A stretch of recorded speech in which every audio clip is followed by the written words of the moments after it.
आपको बताएं कि कराची पाकिस्तान का सबसे बड़ा शहर और मुआशी हब होने के बावजूद तालीमी मैदान में शदीद ज़वाल का शिकार है। शहर में तालीमी इदारों की तादाद तो बहुत है, मगर मयार इंतहाई नाकिस। सरकारी स्कूलों की इमारतें खस्ता हाल, असातिज़ा कराम की गैर हाजिरी आम और निसाब जदीद तकाज़ों से हम आहंग नहीं है।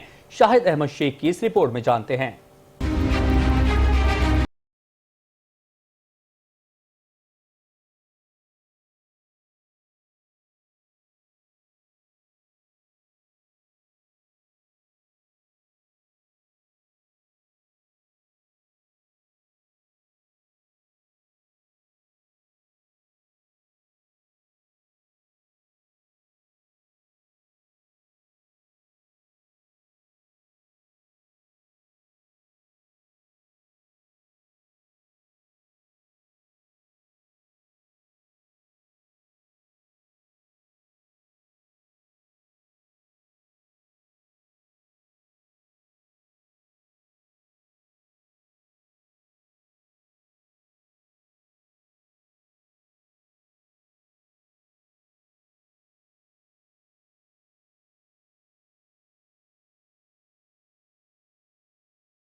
रुपए बजट का बेशतर हिस्सा उस्तादों की तनख्वाहों और पेंशन पर खर्च होगा। PSLM सर्वे के मुताबिक सरकारी स्कूलों में प्राइमरी इंदराज 2001 से 2014 के दरमियान 60 से 75% तनज़्ज़ुली का शिकार हो चुका। कराची में अमन व अमान की सूरत हाल, सियासी मुदाखलत और बदउनवानी भी तालीमी निज़ाम को नुकसान पहुँचा रही है। शाहिद अहमद शेख, 5 न्यूज़, कराची।